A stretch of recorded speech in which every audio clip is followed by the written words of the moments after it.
Are you noticing it takes longer to get out of a chair, or you're gripping the railing tighter on stairs? In just 18 months, these small changes could mean losing your independence completely. 93% of people over 70 can no longer do these 5 simple things that predict whether you'll stay independent or need help. If you close this now, you'll miss the 1-minute test that could save you from a nursing home. I'll show you exactly which abilities matter most and how to strengthen them in just 10 minutes a day. But first, let me explain why your doctor never mentions these critical tests. I'm Dr. Sarah Chen, and after 30 years helping thousands stay independent past 90, let's begin. Let me tell you about Eleanor. At 92, she lives alone, drives to the grocery store, tends her garden, and recently learned to video call her great-grandchildren. But here's the shocking part. Just 3 years ago, her family was touring assisted living facilities. Eleanor had become what geriatricians call pre-frail. She struggled with stairs, dropped things constantly, and forgot appointments. Her children worried every time the phone rang. Then Eleanor discovered something that changed everything. Not a miracle drug or expensive therapy, but 5 simple abilities that predict whether you'll maintain your independence or lose it. These aren't the tests your doctor typically runs. Blood pressure, cholesterol, even cognitive screens miss what really matters for staying independent. You see, medical tests measure disease. But independence isn't about the absence of disease, it's about function. Can you do what you need to do? Can you react when life throws you a curveball? Can you maintain the strength, balance, and mental sharpness to navigate your world safely? Research from the Journal of the American Geriatrics Society followed 3,000 adults over 70 for 10 years. They found that these 5 functional abilities predicted future independence with 85% accuracy. More accurate than any blood test, scan, or medical history. Yet fewer than 7% of adults over 70 can still perform all 5. The good news: every single one of these abilities can be improved, no matter your current level. Eleanor went from barely able to stand on 1 foot to teaching balance classes at her community center. And she's not unique. I've seen thousands of patients reclaim abilities they thought were gone forever. Before we dive into these 5 critical tests, I need to address the elephant in the room. You might be thinking, what if I fail these tests? What if I discover I'm worse off than I thought? Here's what I tell my patients. Knowing where you stand is the first step to improving. Ignorance isn't bliss when it comes to your independence. It's dangerous.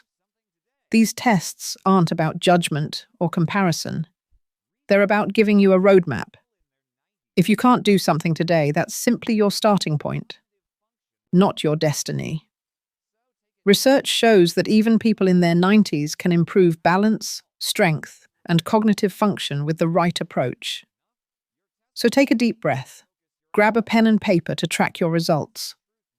And remember, you're not testing to see if you're good enough. You're testing to see where to focus your efforts. Because here's the truth nobody talks about. The difference between independent living and assisted care often comes down to these 5 simple abilities. Ability number 5, the 10-second balance test that predicts your future. Standing on 1 leg for 10 seconds. It sounds almost too simple to matter, doesn't it? Yet this single test has been called the crystal ball of aging by researchers.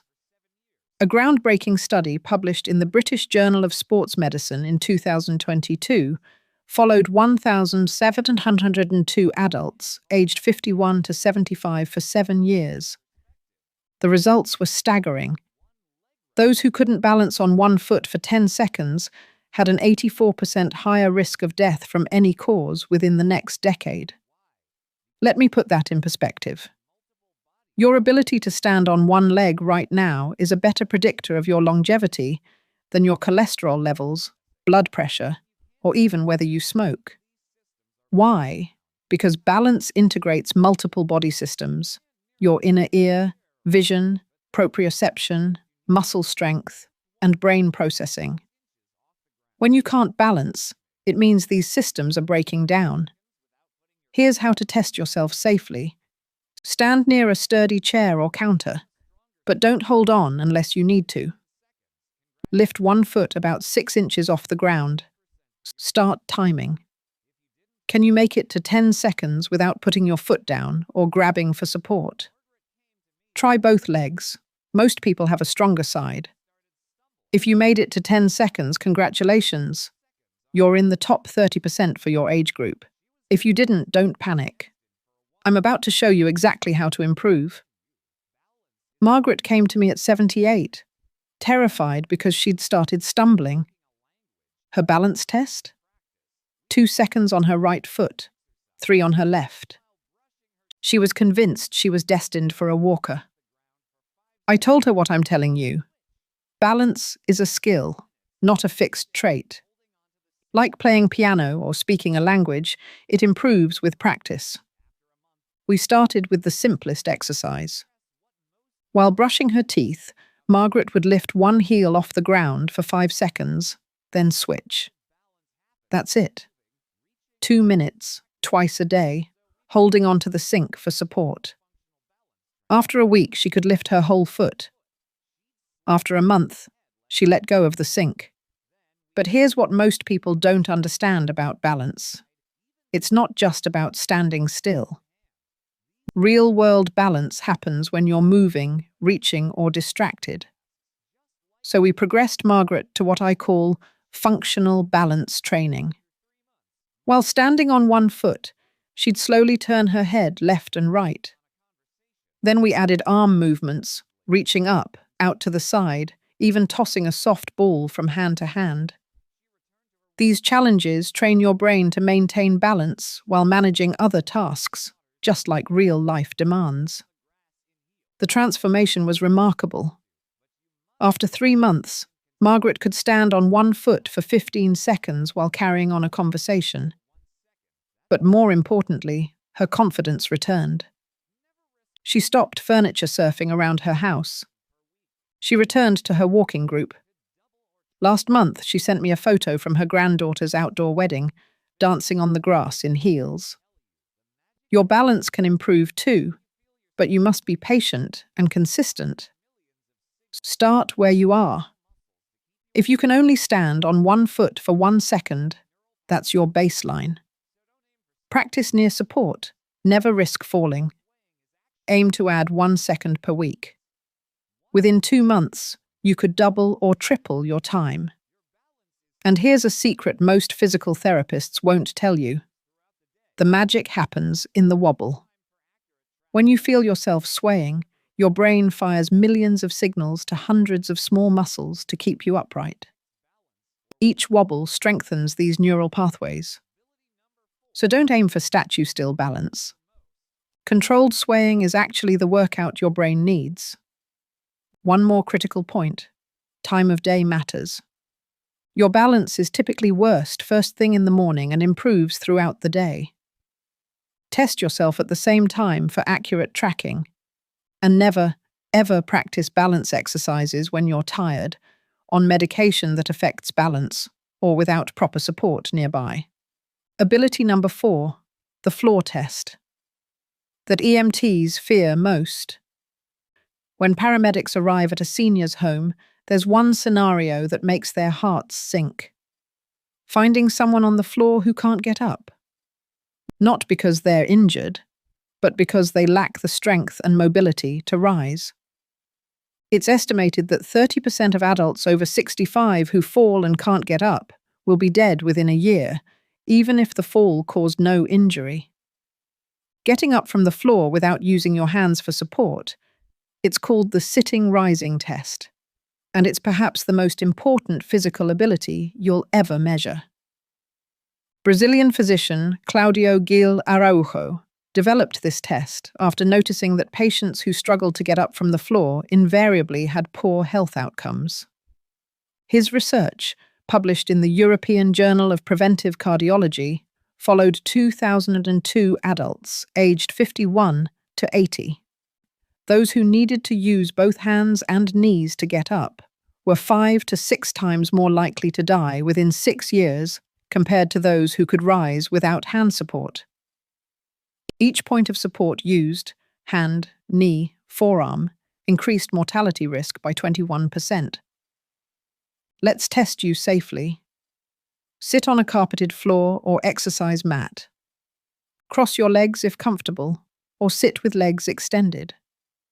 Now, without using your hands, knees, or forearms for support, try to stand up. If you need to use supports, that's fine. Just note how many. Perfect score is standing without any support. Most 70-year-olds need at least one hand. If you needed both hands and a knee, or couldn't get up at all, we have work to do. Robert, a 74-year-old retired teacher, couldn't get off the floor at all when we first met. He'd been sleeping in a recliner for 2 years because he couldn't get out of bed without his wife's help. The fear of falling and being unable to get up had made him virtually housebound. We started with what I call reverse training. Instead of trying to get up from the floor, Robert practiced lowering himself down with control. Using a sturdy chair, he'd slowly lower to one knee, then both knees, then sitting. This builds the same muscles but feels safer psychologically. The shopping bag technique became his breakthrough. Place 2 grocery bags filled with canned goods beside you on the floor. Use these as stable supports to push up from. As you get stronger, use lighter bags, eventually empty ones, then no bags at all. It's a gradual progression that builds both strength and confidence. Within 4 months, Robert could get up using just one hand. By 6 months, no hands at all. But here's what really matters. He got his life back. He plays on the floor with his grandchildren. He gardens without fear. Last week, he texted me a photo from a beach picnic, sitting on a blanket like it was nothing. The muscles you need for floor to standing aren't what most people think. Yes, leg strength matters, but core stability and hip flexibility are equally crucial. Here's the exercise progression that works. Start with wall sits. Stand with your back against a wall, slide down until thighs are parallel to the floor, hold for 10 seconds. Build to 30 seconds. This strengthens the exact muscles needed for rising. Add bird dogs. On hands and knees, extend opposite arm and leg, hold for 5 seconds. This builds core stability and balance simultaneously. Progress to 10 reps each side. Practice partial movements. From a chair, lower yourself halfway to the floor and return. Use hand support as needed. Gradually go lower until you're comfortable reaching the floor. The mental component is huge. Many seniors develop floor phobia after a fall or difficult experience. Practice near your bed or couch initially. Have someone nearby for moral support. Remember, the goal isn't perfection, it's progress. And here's something crucial. Being on the floor isn't always bad. In Japan, elderly people who regularly sit on the floor for meals and activities maintain better mobility throughout life.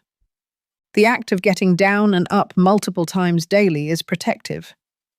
Once you've rebuilt this ability, use it. Sit on the floor to watch TV occasionally. Play with pets down there. Ability number 3, the walking speed that separates thrivers from survivors.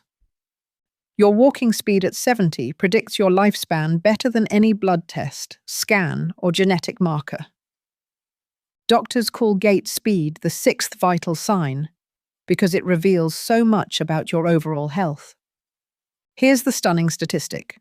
Adults over 75 who walk slower than 0.8 meters per second, about 1.8 mph, are 3 times more likely to die within 5 years than those who walk faster than 1.0 meters per second. The test is simple. Measure out 4 meters, about 13 feet, in a hallway or room. Mark the start and finish with tape. Walk at your normal pace, not racing, but not strolling either. Time yourself from when your foot crosses the start line to when it crosses the finish. Divide 4 by your time in seconds. That's your gait speed. Faster than 1.0 ms. You're aging successfully between 0.8 and 1.0. There's room for improvement. Slower than 0.8. This is your wake-up call, but don't despair. Gait speed is highly trainable. Why does walking speed matter so much? It's not just about leg strength. Efficient walking requires cardiovascular fitness, balance, coordination, mental processing, and energy production at the cellular level. When any system falters, walking slows. It's like a canary in the coal mine for overall health. Patricia was 81 when her daughter brought her to me, worried because Mum walks like she's underwater. Patricia's gait speed was 0.6 ms, well into the danger zone. She shuffled, took tiny steps, and never lifted her feet properly. Every curb was an adventure, every uneven surface a potential catastrophe. The first thing we discovered: Patricia was terrified of falling. Her slow, shuffling gait was actually a protective mechanism. Paradoxically, this cautious walking pattern increased her fall risk by preventing normal balance reactions. We started with the metronome method. Using a free smartphone app, we set a beat just slightly faster than Patricia's current cadence. She walked to this rhythm for just 50 steps, twice daily. The external cue bypassed her conscious fear and automatically lengthened her stride. But the real breakthrough came from backwards walking. Holding a hallway railing, Patricia walked backwards for 20 steps, then forward for 20. Backwards walking activates different muscle patterns, improves proprioception, and somehow resets the nervous system's walking program. It sounds strange, but research from the University of Nevada confirms it improves forward walking speed and quality. We also addressed what I call the energy crisis of aging. Many seniors walk slowly simply because they lack the cellular energy for faster movement. Patricia started taking 5-minute walks after each meal, when blood sugar provides immediate fuel. She added B-complex vitamins, shown to improve energy metabolism in older adults. Within weeks, she had more pep in her step. The transformation took 4 months. Patricia's gait speed increased to 0.95 ms, but numbers don't tell the whole story. She rejoined her mall walking group. She stopped using grocery pickup because shopping was enjoyable again. Last Christmas, she walked the Las Vegas Strip with her family. 3 miles of crowded sidewalks that would have been impossible before. Here's your action plan for faster, safer walking. First, check your feet. Poor footwear or foot pain sabotages gait speed. Many seniors wear shoes that are too loose, too worn, or lack proper support. Invest in well-fitted walking shoes with good tread. Practice high marching in place. Lift knees high. Pump arms vigorously. Start with 20 steps. Build to 50. This exaggerated movement improves the muscle firing patterns needed for efficient walking. Walk with purpose. Having a destination improves speed naturally. Time yourself walking to get the mail versus wandering aimlessly. You'll see the difference. The brain allocates more resources when movement has meaning. Use visual targets. Focus on objects ahead rather than looking down. Your body follows your eyes. Looking ahead naturally improves posture and stride length. Add power intervals. During regular walks, include 30-second bursts of faster walking. Not running, just purposeful, brisk movement. These intervals train your cardiovascular system and teach your nervous system that faster speeds are safe.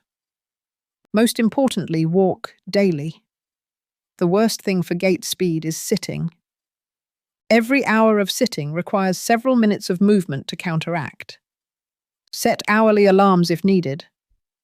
Motion is lotion for aging joints and muscles. Ability number 2, the grip that predicts your mind. A firm handshake isn't just about making a good impression, it might save your brain. Grip strength predicts dementia risk 10 years before symptoms appear.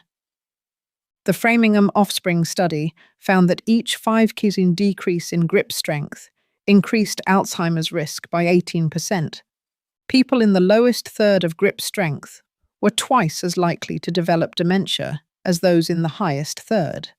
Testing your grip strength at home is simple with a bathroom scale.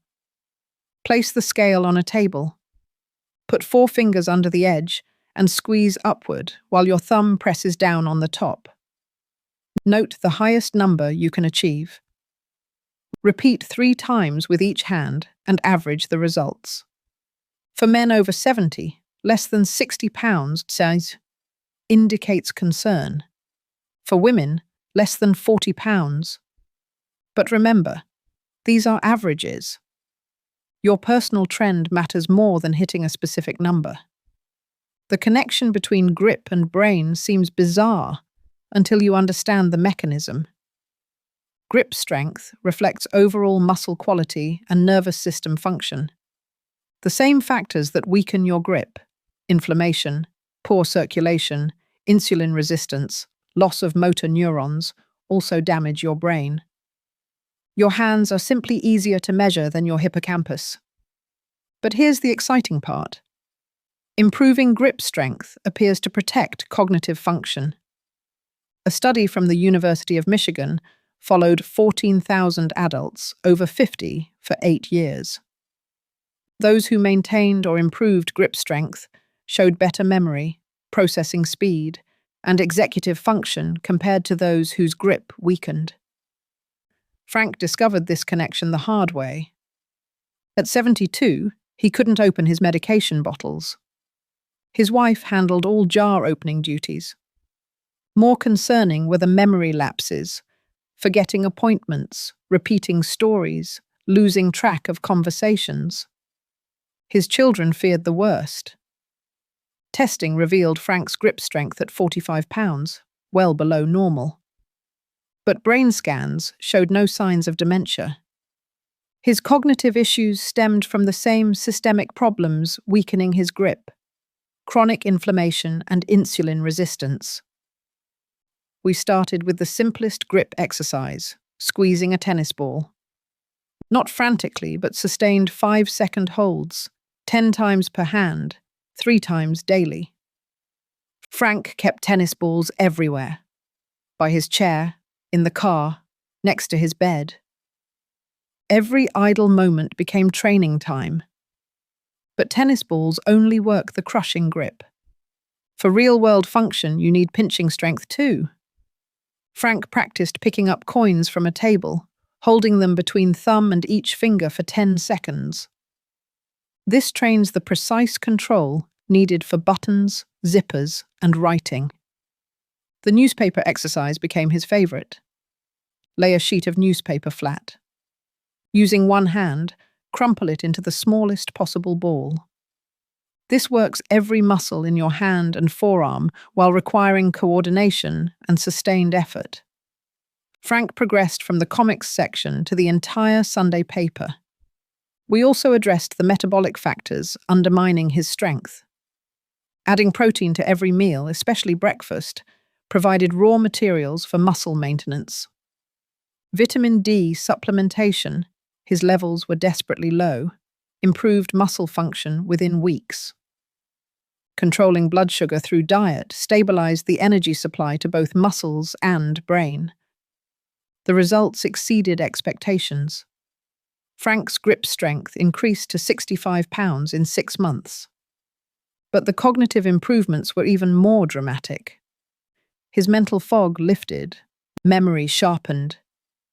He resumed managing the household finances and even learned to use a smartphone, tasks that had become impossible.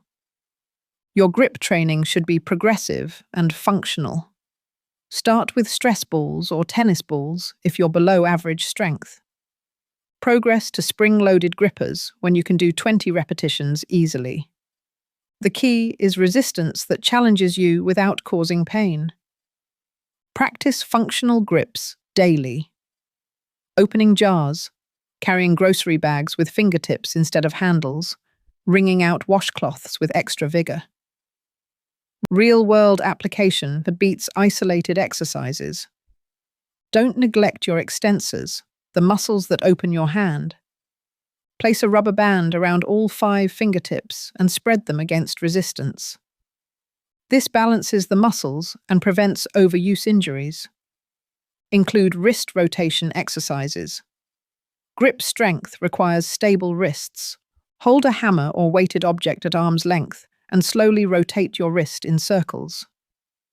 Build to 30 seconds each direction. Test monthly, not daily.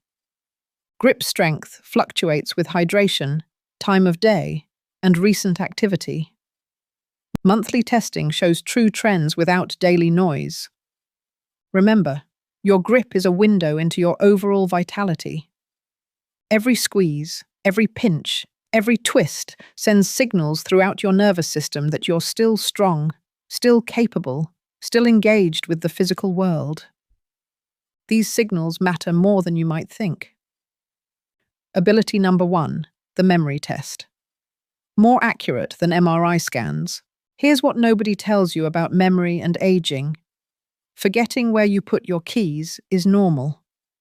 Forgetting what keys are for is not. The ability to remember 7 items after 5 minutes, called delayed recall, is the single best predictor of whether you'll maintain independence or need assistance with daily life. This isn't about having a perfect memory. It's about working memory, your brain's ability to hold information temporarily while you use it. Without working memory, you can't follow recipes, manage medications, or handle finances. It's the cognitive ability that matters most for independence. The Montreal Cognitive Assessment, used worldwide to screen for cognitive impairment, includes this exact test. People who can't recall at least 5 of 7 words after a delay show early signs of cognitive decline that affect daily function. But here's the encouraging news. This type of memory responds remarkably well to training. Let's test your delayed recall right now. I'll give you 7 words. Read them slowly, then continue reading this article. In about 5 minutes, I'll ask you to recall them. Ready? Here are your 7 words. Apple, mountain, bicycle, ocean, telephone, garden, umbrella. Don't write them down or repeat them. Just continue reading, and we'll come back to them. The science behind delayed recall is fascinating. When you hear new information, it enters your working memory. Think of it as your brain's notepad. For information to stick, it must transfer to short-term storage, then eventually to long-term memory. Each transfer requires healthy neurons, good blood flow, and adequate neurotransmitters. Many things interfere with this process in aging. Reduced blood flow to the hippocampus, accumulation of brain plaques, chronic inflammation, poor sleep, medication side effects, even dehydration. But the brain's plasticity, its ability to form new connections, continues throughout life. You can improve memory at any age. Dorothy came to me at 84, terrified she was losing her marbles. She'd forgotten to pick up her grandson from school. Twice. She carried lists for everything, but often forgot to check them. Her daughter was gently suggesting senior communities with support. Testing revealed Dorothy could only recall 3 of 7 items after 5 minutes. But her other cognitive functions were intact. This pattern suggested reversible memory problems, not dementia. The story method transformed Dorothy's recall. Instead of trying to remember isolated words, she created vivid mental stories linking them. For those 7 words above, she might imagine, I picked an apple from my garden, put it in my bicycle basket, rode to the mountain overlooking the ocean, called someone on my telephone, but forgot my umbrella and got soaked. The more ridiculous and visual the story, the better it sticks. This technique, called elaborative encoding, creates multiple neural pathways to the same information. If one pathway fails, others remain. But technique alone wasn't enough. Dorothy's brain needed better fuel. We discovered she often skipped breakfast and rarely drank water. Her brain was literally running on empty. Adding a protein-rich breakfast improved her morning clarity. Setting hourly water alarms ensured hydration. These simple changes improved her baseline recall by 40%. Sleep became our secret weapon. Dorothy thought sleeping 5 hours was normal for her age. Wrong. The brain consolidates memories during deep sleep. Without adequate sleep, memories never properly set. We established a strict sleep routine, same bedtime, no screens after 8 p.m., magnesium supplement before bed. Within 2 weeks, she was sleeping 7 hours and remembering significantly more. Physical exercise proved crucial. Dorothy started walking during phone calls with friends.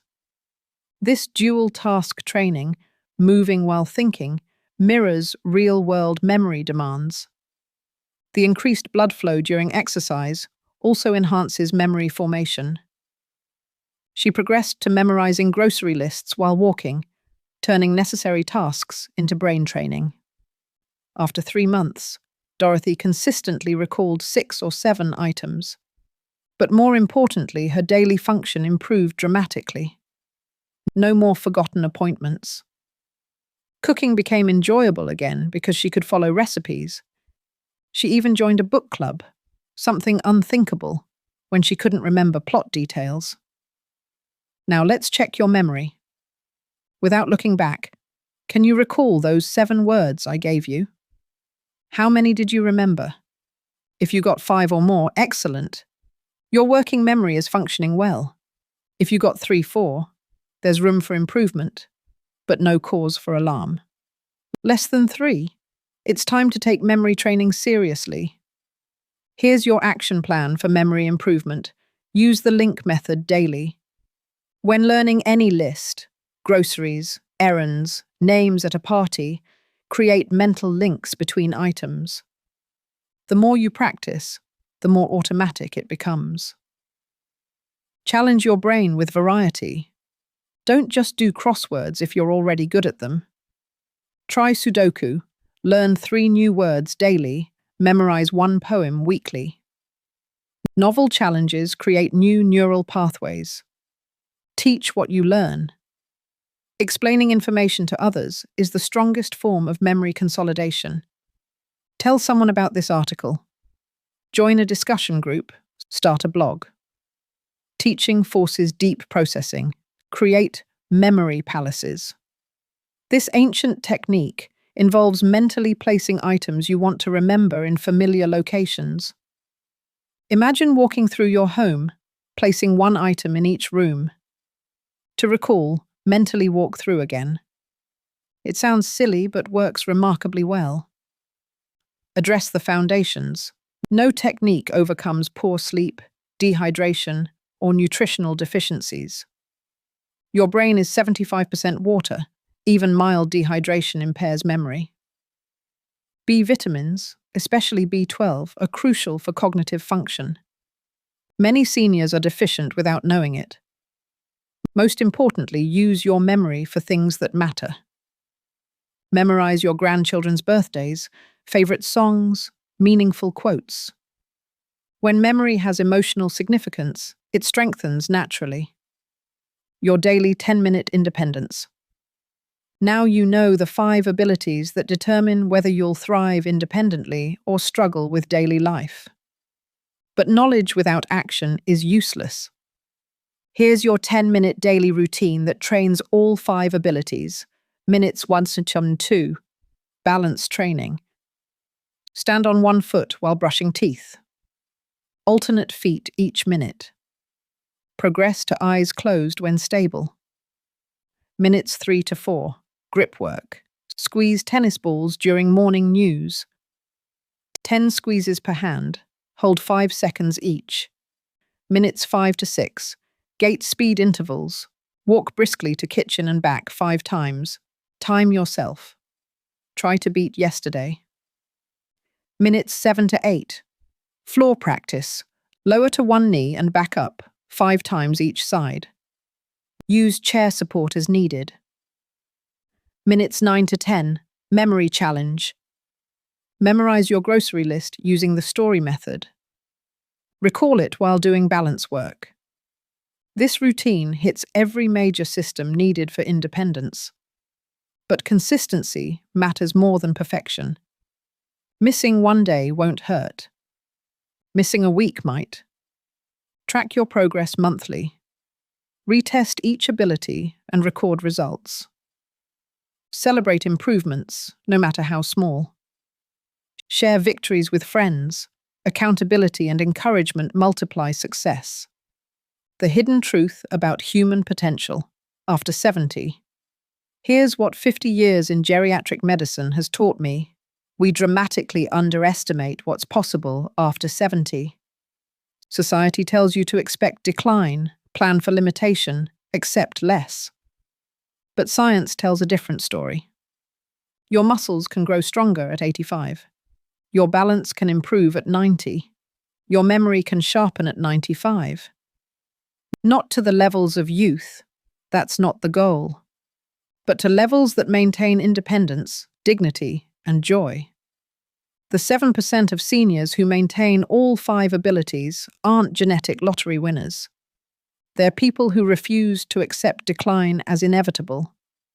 They stayed curious, kept moving, challenged themselves daily. They understood that independence isn't something you have, it's something you actively maintain. Eleanor, who I mentioned at the beginning, is now 95. Last month, she taught her first TikTok dance to her great-grandchildren. She deadlifts 50 pounds at the gym. She remembers all 23 great-grandchildren's middle names. When people ask her secret, she says, "I decided getting old was inevitable, but getting feeble was optional." You have that same choice. These 5 abilities aren't just physical tests. They're daily decisions to engage with life fully. Every time you practice balance, you're saying, "I choose stability." Every grip exercise declares, "I choose strength." Every memory challenge proclaims, "I choose sharpness." Your next step starts now. Don't wait for the perfect time to start. There isn't one. Your body is ready to improve today, regardless of your current level. Start with one ability, whichever feels most important to you. Master the basics before adding more.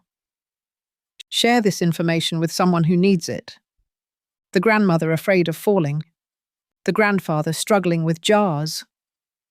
The friend who jokes about senior moments but secretly worries. Knowledge shared is power multiplied. And remember, you're not just maintaining abilities, you're maintaining freedom. The freedom to live where you choose, to go where you please, to remain the author of your own story. That's worth 10 minutes a day, isn't it? I'll leave you with this. In 30 years of practice, I've never met someone who regretted getting stronger. But I've met thousands who regretted waiting too long to start. Which story will you write? Test yourself today. Start training tomorrow.